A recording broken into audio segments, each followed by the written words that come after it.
लोग तो ये प्रश्न पूछते हैं कि आप तो राधा कृष्ण की सेवा करते हैं हर मंदिर में, परंतु ये बताएं राधा और कृष्ण के परस्पर विवाह क्यों नहीं हुआ। अब कलिकाल के बद्ध जीव की प्रवृत्ति यह है कि अपने घर में विवाह ठीक हो ना हो, भगवान की विवाह का बहुत चिंता लेकर बैठ जाते हैं।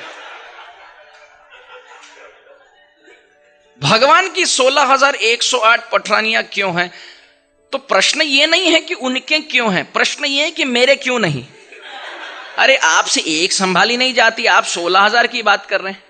एक व्यक्ति आकर मुझे कहने लगा कृष्ण स्वयं भगवान है, इसका मुझे अनुभव हो गया। बोले क्यों? बोले घर में मुझसे एक नहीं संभाली जाती, 16,000 संभाले तो भगवान ही होंगे। बद्ध जीव से तो नहीं संभाला जाता, वो तो भगवान ही होंगे, साक्षात शाश्वत भगवान होंगे।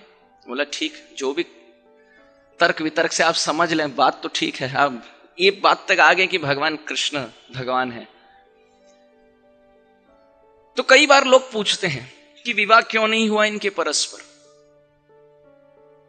कई कारण है तत्व सिद्धांत के हिसाब से, परंतु एक मूलभूत सिद्धांत है कि विवाह दो व्यक्तियों के बीच होता है, एक व्यक्ति के बीच नहीं। जब हम हाथ भी मिलाते हैं, दो व्यक्ति के बीच हाथ मिलाया जाता, अपना हाथ कोई नहीं मिलाता ज्यादा। राधा और कृष्ण में भेद देखो तो विवाह की बात आए, एक ही व्यक्ति है। राधा रानी को पूछा गया शास्त्र में कि कृष्ण कौन है, राधा रानी कहते हैं मम एव पौरुषम रूपम गोपिका मनमोहनम। ये गोपिका मनमोहन करने वाले मदन मोहन, मम एव पौरुषम रूपम, मेरे ही पौरुष रूप है, उनमें और मेरे में कोई भेद नहीं, अभिन्न स्वरूप है। तो जो अब यहां माखन चोरी करते हैं, ब्रज में लीला विहारी करते हैं, लीला विहारी हैं, ये पुरुष स्वरूप में जो विराजमान है, ये राधा मम एव पौरुषम रूपम, राधा रानी स्वयं बोल रही है कि मेरे ही पौरुष स्वरूप है। अच्छा, शास्त्र क्या कहता है अब आगे? शास्त्र ऋग्वेद कहता है एकम ज्योतिर अभुद्विधा राधा माधव रूपकम, कि एक ही परम तत्व, एकम ज्योति, एक पर तत्व भगवत स्वरूप, द्विधा अभूत, दो भाग में यदि विभाजन हो जाए, एक पौरुष और एक परा प्रकृति, राधा माधव रूपकम, इन्हीं को राधा माधव कहा गया। अब आगे शास्त्र कहता है हरेर अर्ध तनु राधा, राधिका अर्ध तनु हरि, कि हरि के स्वरूप के ही अर्ध तनु है राधा रानी, और राधिका अर्ध तनु हरि, राधिका श्रीमती राधा रानी के स्वरूप का ही अर्ध स्वरूप है कृष्ण। अर्थात राधा और कृष्ण में कोई भेद नहीं। बिल्कुल ये बात स्पष्ट है, शास्त्र के प्रमाण के बल पर ये स्पष्ट है कि राधा और कृष्ण में कोई भी भेद नहीं। राधया माधवो देवो माधवे नैव राधिका, और भी प्रमाण है कि राधा रानी के प्रेम स्वरूप से जो भगवान के शरीर में विकार होता है, यही है कृष्ण तत्व, और कृष्ण के आदान प्रदान से भक्त के जीवन में जो होता है, यही है राधा तत्व। दोनों अभिन्न स्वरूप, एकत्मानम अपि भुवि पुरा देह भेदम गतौ तौ।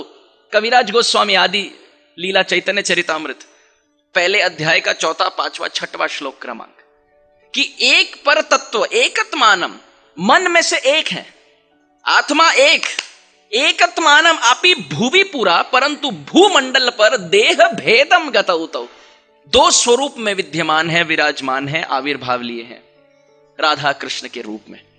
फिर भी दोनों अभिन्न हैं, फिर भी राधा रानी का स्थान कृष्ण से उत्कृष्ट है। शास्त्र में कहा गया कि स्वयं भगवान राधा रानी के चरण की सेवा करते हैं। राधे सर्व अपराधम में क्षमस्व परमेश्वरी, हे परमेश्वरी राधा रानी मम सर्व अपराधम क्षमस्व, मेरे सभी अपराधों को आप क्षमा करें। यस्याह पाद रेणुम विश्वभर्ता विलुंठन, राधा रानी के चरण कमल का महिमा गाते हुए व्यासदेव जी लिखते हैं वेद में, यस्याह पाद रेणुम, श्रीमती राधा रानी के चरण रज को पाने के लिए विश्वभर्ता कृष्ण विलुंठन, लोटपोटते हैं, लोटते हैं, घिरते हैं, रेंगते हैं। भगवान कृष्ण विश्वभर्ता होकर लौटते हैं ताकि श्रीमती राधा रानी के चरण रज से स्पर्शित हो जाए उनका जीवन। हर आचार्य यही कहते हैं, व्यासदेव जी तो वेदों में, पुराणों में अनंत प्रमाण दिए हैं। कई लोग तो ये भी शिकायत करते हैं कि आपके इस्कॉन वाले, आपके गौड़िया वाले पता नहीं कपोल काल्पित धारणा प्रस्तुत किए हैं कि कोई राधा तत्व है, परंतु ये काल्पनिक है। कई लोग कहते हैं ये, परंतु ये केवल अज्ञान का प्रतीक है, अज्ञान की प्रस्तुति है। जो शास्त्र का रटन पटन करे, ठीक से अध्ययन करे, प्राय असंभव है राधा तत्व को छोड़ना, प्राय असंभव। क्यों? क्योंकि भक्त और भगवान अभिन्न है। अभिन्न अर्थात जो शुद्ध भक्त हैं वो। इस जगत में भी देखा गया, माता पिता तो जगत जननी, माता पिता हो तो पुत्र पौत्र होते हैं। ये पूरा जगत, सभी अनंत जीव भगवान के अंश हैं, पुत्र हैं। और माता रूपी राधा रानी और पिता रूपी पिता अहम अस्य जगतो माता भ्राता पितामह, गीता।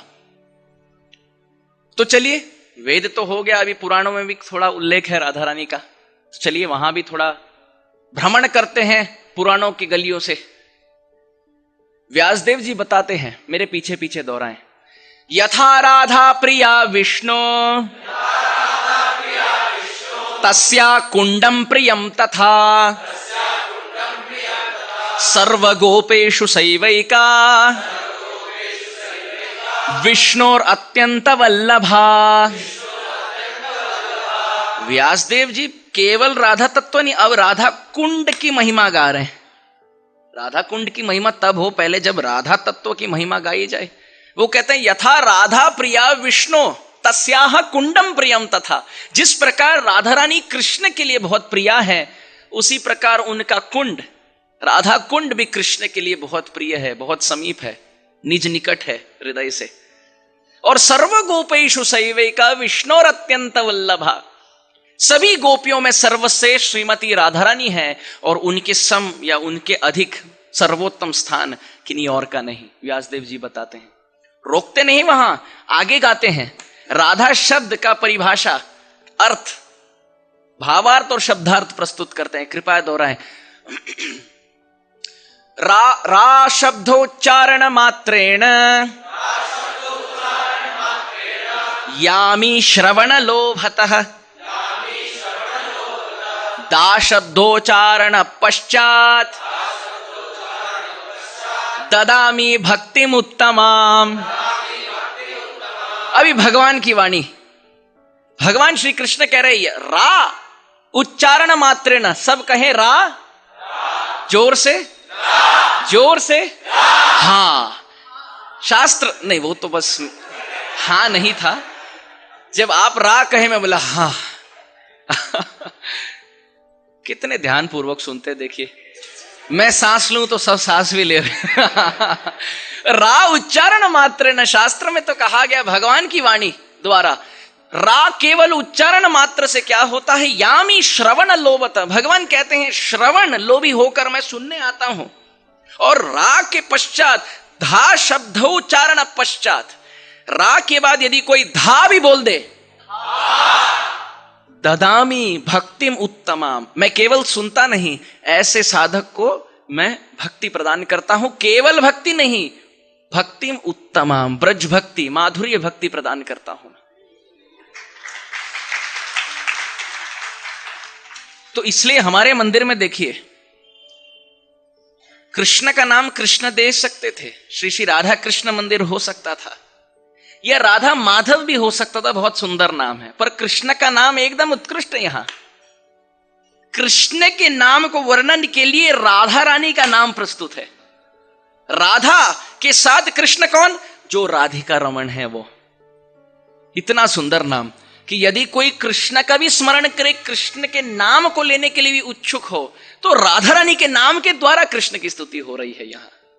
बहुत सुंदर। रा कहने पर भगवान आते हैं सुनने, और धा बोल दे उसके पश्चात तो ददामी भक्ति उत्तमा, उत्तमा भक्ति मैं दे देता हूं। व्यासदेव जी तो आगे जाते हैं। देखिए हमारे मंदिर में नाम क्या है? राधिका रमण। तो कई बार लोग ये पूछते हैं, आपके महामंत्र में जो राम है, क्या ये बलराम है? क्या ये सीताराम है? क्या ये परशुराम है? हम इस्कॉन वाले कहते हैं तार मधुसूदनो त्वय विग्रह संयोगात राम नाम इति खिल। आहा, बहुत सुंदर। राम, व्यासदेव जी कहते हैं 2 अक्षरों से बना है, रा और म। कहते हैं रा कहां से आया? कहते हैं राकार श्रीमती राधा। पुराणों का वाक्य है। रा अर्थात राधा, श्रीमती राधा रानी, और म बोलते हैं मकार मधुसूदन। तो रा अर्थात राधा रानी, म अर्थात मधुसूदन, द्वय विग्रह संयोगात। और जब राधा कृष्ण मिल जाए ब्रज में, रा और म मिल जाए, तो इसी को राम नाम इति खिला, यही है राम। तो बलराम हो, परशुराम हो, सीताराम हो, सब राम है। परंतु यदि ब्रजवासी के दृष्टिकोण से स्पष्टीकरण हो इस शब्द का, तो राम अर्थात राधिकारमण है, यही सर्वोत्तम स्थान है।